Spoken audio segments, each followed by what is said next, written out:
हाँ जी, नमस्कार आप सभी को। आप सभी का स्वागत है अपने इस संस्थान ग्रैंड मास्टर 360 पर। जैसे कि आपको पता है, प्रीलिम्स 2024 को ध्यान में रखते हुए हम आपके लिए टेस्ट सीरीज लेकर आए हुए हैं। उसी श्रृंखला के अंतर्गत ये आपका टेस्ट सीरीज का पार्ट नंबर 14 रहेगा। तो चलिए जी, आज की कहानी शुरू करते हैं। भारतीय इतिहास के संदर्भ में सूची 1 को सूची 2 से सुमेलित कीजिए। सूची 1 में लेखकों के नाम लिखे हुए हैं, सूची 2 में रचनाओं के नाम लिखे हुए हैं। तो जल्दी से बताने का प्रयास करेंगे कौन सा ऑप्शन इसमें से ठीक रहेगा। अब्दुल वाहिद बिलग्रामी की बात करें तो उन्होंने कौन सी रचना लिखी है? हकाइक ए हिंदी। तो ये बिल्कुल सुमेलित हो रहा है। बैलक अल कबायकी के बारे में अगर पूछा जाए तो उनके द्वारा लिखी गई रचना का नाम है कुंजुल तिजार। कुंजुल तिजार जो है वो किसने लिखी है? बैलक अल कबायकी के द्वारा लिखी गई है वो। अब एक सिमिलर सा शब्द आपने सुना होगा जिसका नाम है ताजुल मासीर। ताजुल मासीर अलग है और कुंजुल तिजार अलग है। ताजुल मासीर किसके द्वारा लिखी गई है? वो तो हसम निजामी के द्वारा लिखी गई है, हसम निजामी। ठीक है जी, चलिए जी, बहुत बढ़िया।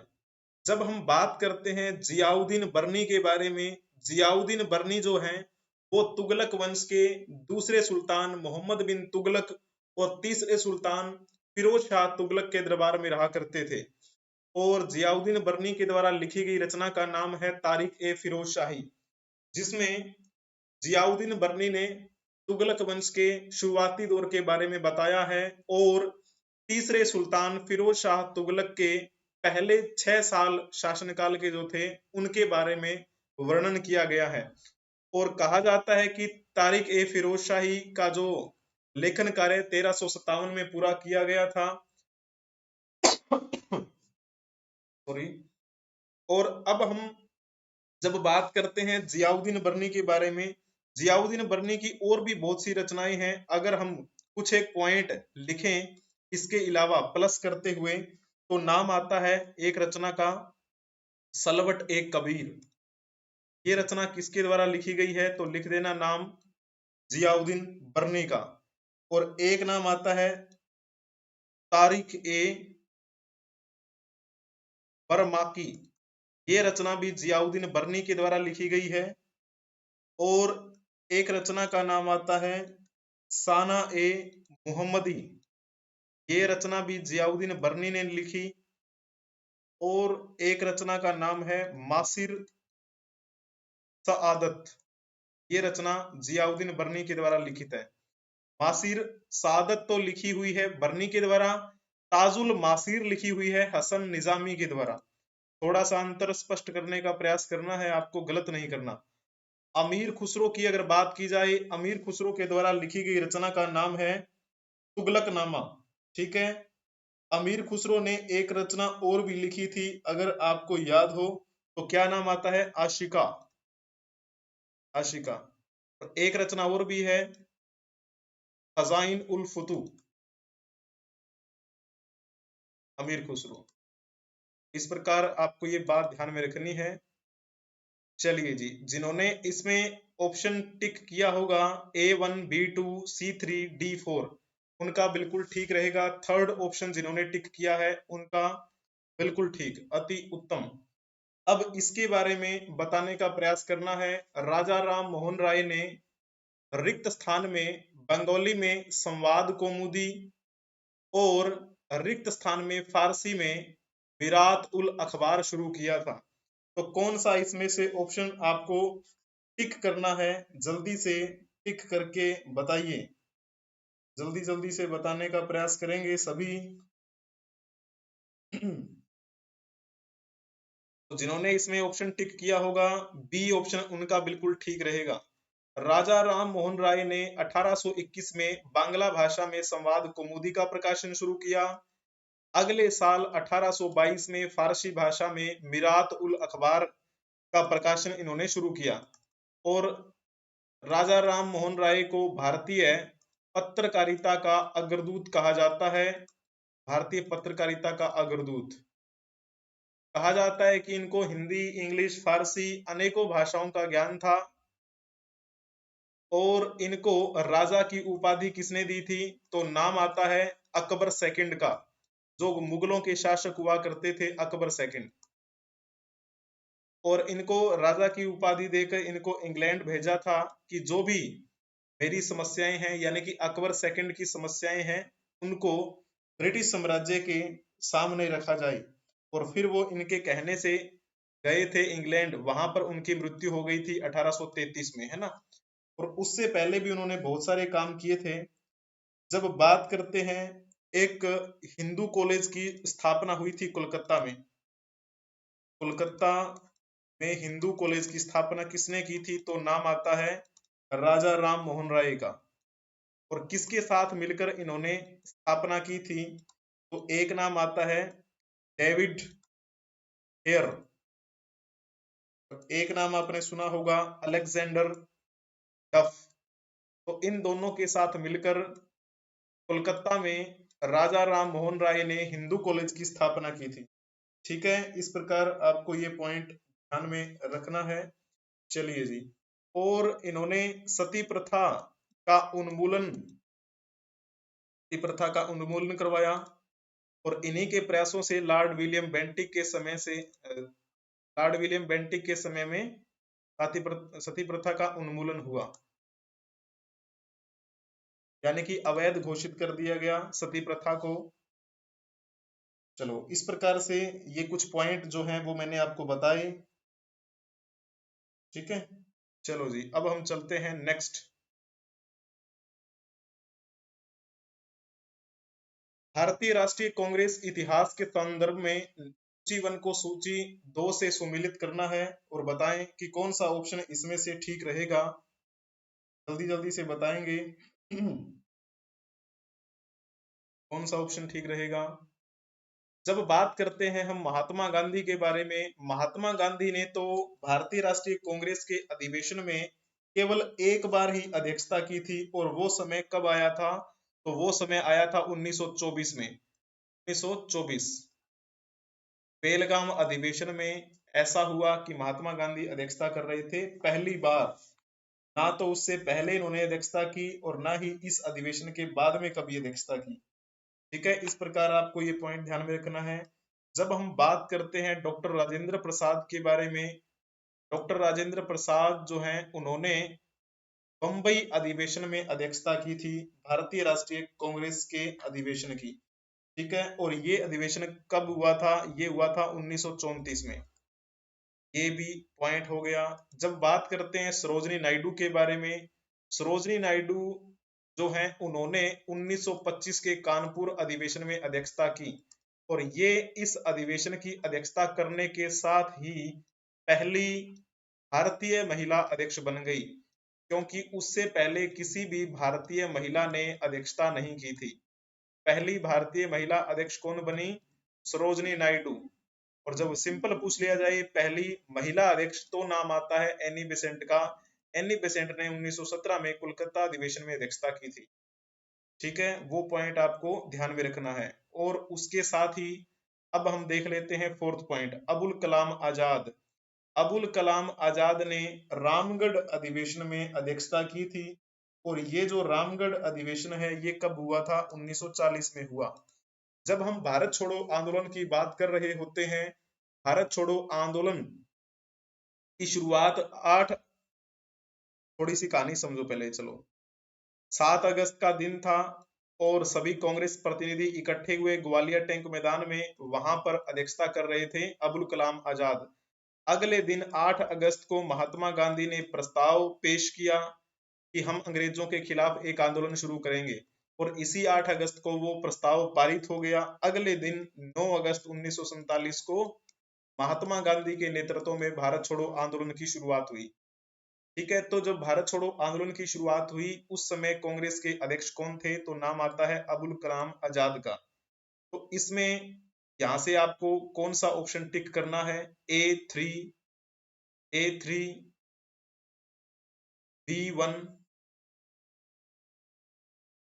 A3, B1, B2 D4। जिन्होंने ऑप्शन सी टिक किया होगा उनका बिल्कुल ठीक रहेगा। थर्ड ऑप्शन जिन्होंने टिक किया था अति उत्तम। अब इसके बारे में बताने का प्रयास करना है आपको। भारतीय राष्ट्रीय कांग्रेस को भीख मांगने वाली संस्था किसने कहा था? किसने कहा था कि भारतीय राष्ट्रीय कांग्रेस भीख मांगने वाली संस्था है? जल्दी से बताने का प्रयास करेंगे कौन सा ऑप्शन इससे ठीक रहेगा। दादा भाई नौरोजी, गोपाल कृष्ण गोखले, या फिर बाल गंगाधर तिलक, स्वामी दयानंद सरस्वती। इनमें से किसका नाम आएगा आपको ये बता देना है।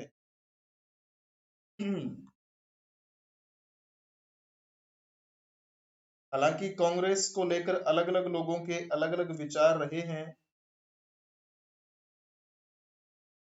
आपको पता है इसमें किसका नाम आएगा? बाल गंगाधर तिलक का। बाल गंगाधर तिलक तो आपको पता ही है, ये गरम दल के नेता थे और इनका मानना था कि अंग्रेजों के सामने हाथ फैलाने से बेहतर है कि हम उनका विरोध ही करें। ठीक है, बाल गंगाधर तिलक इन्होंने ही कहा था कि भारतीय राष्ट्रीय कांग्रेस जो है वो भीख मांगने वाली संस्था है, क्योंकि इनके फिर मनमुटाव हुए थे ना। कुछ लोग ऐसे भी थे जो नरम स्वभाव के थे, जो चाहते थे कि कोई ना हम बातें आराम से मनवा लेंगे।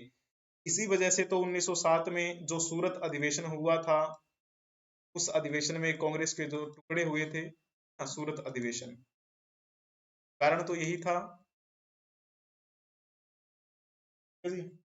और जब हम बाल गंगाधर तिलक के बारे में अगर बात करें तो बाल गंगाधर तिलक जो है वो भारतीय अशांति के जनक के रूप में को जाना जाता है। भारतीय शांति, क्योंकि अंग्रेज इनको ऐसा बोला करते थे, है ना। और भारतीय शांति के जनक इनको किसने बोला था? नाम आता है वैलेंटाइन शिरोल नाम का एक अंग्रेज था, वैलेंटाइन शिरोल। कि बाकी तो सभी जो नरम दल के नेता हैं आराम से हमारी जो बातें मान रहे हैं, लेकिन ये जो है ये अशांति फैला रहे हैं, इसीलिए इनको बोल दिया था कि ये अशांति के जनक हैं। ठीक है, और इनके बारे में अगर कुछ पॉइंट बनता हो, यानी कि बाल गंगाधर तिलक के बारे में, तो 1908 में 6 साल के लिए इनको क्या हुई थी? कैद हुई थी, सजा हुई 6 वर्ष के लिए सजा, 6 वर्ष। और ये बाल गंगाधर तिलक जो हैं उन्होंने महाराष्ट्र में गणपति पर्व का श्री गणेश किया, गणपति पर्व। और ये एक ऐसे नेता थे जिन्होंने एक पर्व शुरू किया हो और वो फिर क्या है, राष्ट्रीय उत्सव बन गया हो। ठीक है, तो ऐसे थे बाल गंगाधर तिलक। ठीक है, अगर और भी अगर कुछ पॉइंट लिखा जाए इनके बारे में तो क्या लिख सकते हैं इनके बारे में? जब इनकी मृत्यु हुई थी तो बाल गंगाधर जो है ना, एक ऐसे मुस्लिम व्यक्ति थे, आपने नाम सुना होगा ना, शौकत अली। शौकत अली, शौकत अली जिन्होंने महात्मा गांधी के साथ मिलकर बाल गंगाधर तिलक की अर्थी उठाई थी, ऐसा पॉइंट आपने सुना भी होगा। चलो जी, तो अब हम चलते हैं नेक्स्ट क्वेश्चन की ओर। थोड़ा सा अगर हम बाकी जो ऑप्शन दिए गए हैं उनके बारे में बात करें तो दादा भाई नौरोजी, जिन्हें हम grand old man of India के नाम से जानते हैं, धन के प्लायन का सिद्धांत जो इन्होंने अपनी पुस्तक में दिया, उस पुस्तक का नाम क्या है? Poverty and un British rule in India. दादा भाई नौरोजी एक पारसी परिवार के थे। दादा भाई नौरोजी के यहाँ पर निजी सचिव के रूप में काम किसने किया था? भिखाजी कामा, जिन्हें हम बेखाजी मैडम कामा के नाम से जानते हैं। इस प्रकार आपको बातें ध्यान में रखनी है। चलिए जी, और 1904 से ही दादा भाई नौरोजी ने स्वशासन पर बल दिया था और इस प्रकार से कुछ ये पॉइंट बनते हैं। चलिए जी, स्वामी दयानंद सरस्वती वही हैं जिन्होंने कहा था वेदों की ओर लौटो और आर्य समाज की स्थापना की थी। किसने की थी आर्य समाज की स्थापना? नाम लिख देना आप, स्वामी दयानंद सरस्वती का। नेक्स्ट क्वेश्चन आपकी स्क्रीन पर दिखाई दे रहा है, बताने का प्रयास करेंगे। निम्नलिखित में से किसने भारत में कुषाण साम्राज्य की नींव रखी। जब आप प्राचीन इतिहास पढ़ रहे होते हैं तब आपको ये कुषाण वंश देखने को मिलेगा। भारत में जब हम आक्रमण की बात करते हैं तो सबसे पहला आक्रमण हुआ था ईरानी आक्रमण, ठीक है। फिर हुआ था यूनानी आक्रमण, फिर हम देखते हैं शकों का आक्रमण हुआ जिन्हें हम शीथियन कहते हैं, और फिर पहलवों का आक्रमण हुआ जिन्हें हम पार्थियन कहते हैं, और फिर हम कुषाणों की बात कर रहे होते हैं। कुषाण जो थे ना, मूल रूप से एक जनजाति थी, चीन की जनजाति, जिसे यूची जनजाति का नाम दिया जाता है। जब उसका बंटवारा हो गया तो उसका एक पार्ट था कुषाण, और ये भारत में इसकी शुरुआत करने का श्रेय जो जाता है वो किसे जाता है, कुजुल कड़विशेष। जिसने ऑप्शन टिक किया होगा ऑप्शन ए उनका बिल्कुल ठीक रहेगा। सबसे विख्यात और सबसे मतलब कह सकते हैं शुरुआती दौर का शासक कुषाण साम्राज्य का भारत में कौन हुआ, कुजुल कड़फिसेस हुआ। कहा जाता है कि शासन काल के आरंभ में ही काबुल घाटी में जो यूनानी लोग रहा करते थे उन यूनानियों को हरा दिया और अपने अधिकार क्षेत्र में ले लिया था। और कहा जाता है कि इन पहलवों को भी हराया था कुजुल कड़फिसेस ने, और अपने सिक्के भी ढाले। एक रोमन सम्राट, आपने नाम सुना होगा ना, ऑगस्टस, रोमन सम्राट ऑगस्टस के जिस प्रकार सिक्के हुआ करते थे उन प्रकार के सिक्के कुजुल कड़फिसेस ने चलाए, ठीक है। और कहा जाता है कि ये जो कुजुल कड़फिसेस था वो बौद्ध धर्म का अनुयायी था, बुद्धिज्म को माना करता था ये। फिर इस कुजुल कड़फिसेस के बाद में किसका शासनकाल शुरू हुआ, विम तक्षम का। और जो विम तक्षम है, विम तक्षम के बाद में विम कड़फिसेस, विम कड़फिसेस जो था वो शैव धर्म का अनुयायी था, ऐसा कहा जाता है, शैव मत का अनुयायी। और इस विम कड़फिसेस ने अपने आप को कौन सी उपाधि से नवाजा, देवपुत्र और सम्राटों का सम्राट, ये उपाधि किसको मिली थी, विम कड़फिसेस को, ठीक है। इस प्रकार आपको बातें ध्यान में रखनी है। विम कड़फिसेस के बाद में विम कड़फिसेस का उत्तराधिकारी कौन हुआ, तो नाम आता है सम्राट कनिष्क। यह वही सम्राट कनिष्क है जो इस कुषाण वंश का सबसे शक्तिशाली राजा साबित हुआ। सम्राट कनिष्क का राज्यभिषेक कब हुआ था, 78 ईस्वी में राज्यभिषेक हुआ, ठीक है जी, 78 ईस्वी में। और 78 ईस्वी में ही सम्राट कनिष्क ने शक संवत की शुरुआत की, शक संवत। और ये हमारा भारत का राष्ट्रीय संवत है, शक संवत।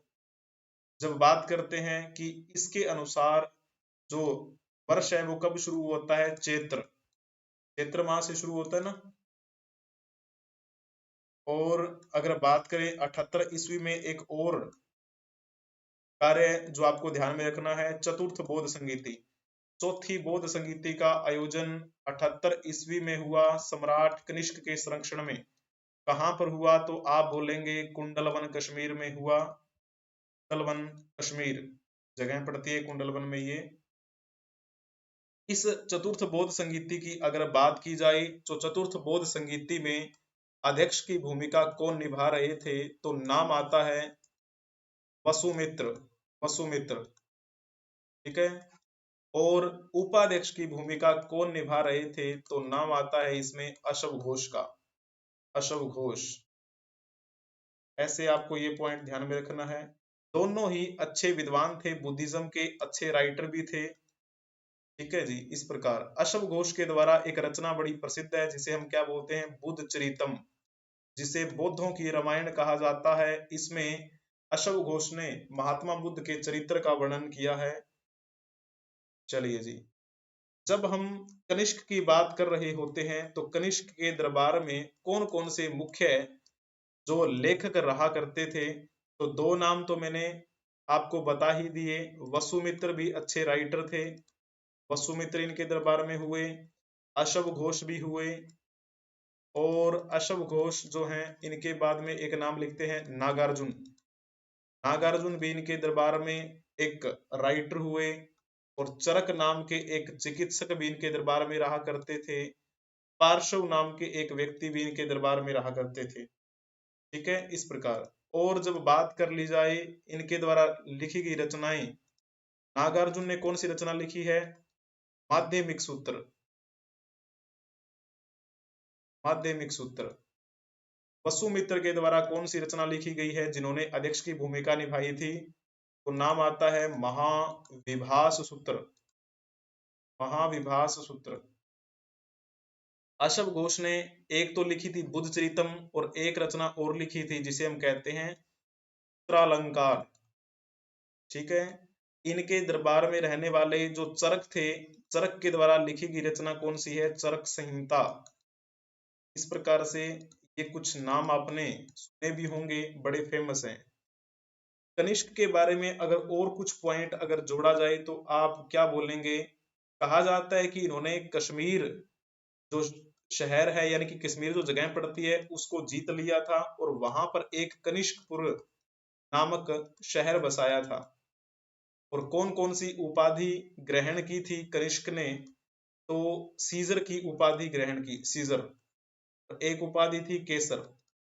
केसर की उपाधि, सीजर की उपाधि किसने ग्रहण की? तो नाम लिख देना आप, कनिष्क का, कुषाण वंशीय सम्राट कनिष्क।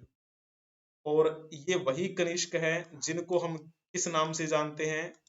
दूसरा अशोक यानी कि द्वितीय अशोक के नाम से जाना जाता है, क्योंकि ये भी बुद्धिज्म के अनुयायी थे।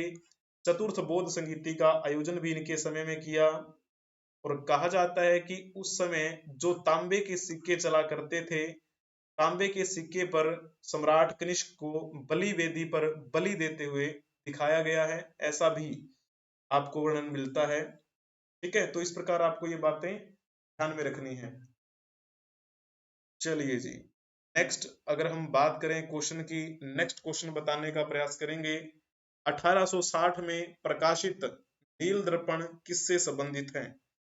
कौन सा ऑप्शन इसमें से ठीक रहेगा? जल्दी से बताने का प्रयास करेंगे। जिन्होंने इसमें ऑप्शन टिक किया होगा दीन बंधु मित्र, उनका बिल्कुल ठीक रहेगा। बहुत ही बढ़िया, अति उत्तम। नील दर्पण इनके द्वारा लिखी गई जो 1860 के आसपास प्रकाशित हुई। अब हम चलते हैं नेक्स्ट क्वेश्चन की ओर। भारतीय इतिहास के संदर्भ में निम्नलिखित कथनों पर विचार कीजिए और बताइए कि कौन सा कथन सत्य है। तो इसमें से कौन सा कथन सत्य रहेगा? जल्दी से बताना है आपको। पहला कथन लिखा हुआ है कि 1915 में गोपाल कृष्ण गोखले के अनुरोध पर महात्मा गांधी दक्षिण अफ्रीका से भारत लौटे। तो बिल्कुल ये बात ठीक है, महात्मा गांधी दक्षिण अफ्रीका में गए हुए थे और गोपाल कृष्ण गोखले के अनुरोध पर ये भारत में वापस आए। जब बात करते हैं दूसरे पॉइंट की, जिस दिन भारत को आजादी मिली उस दिन महात्मा गांधी कोलकाता में थे, तो ये बात भी बिल्कुल ठीक है। तो वो कलकत्ता में गए हुए थे, ठीक है ना। तो दोनों के दोनों जो कथन हैं वो बिल्कुल ठीक हैं, ए और बी दोनों, यानी कि पहला और दूसरा कथन दोनों। जब हम महात्मा गांधी के बारे में थोड़ी सी जानकारी हासिल करने का प्रयास करते हैं तो सबसे पहले बात करते हैं उनके जन्म की।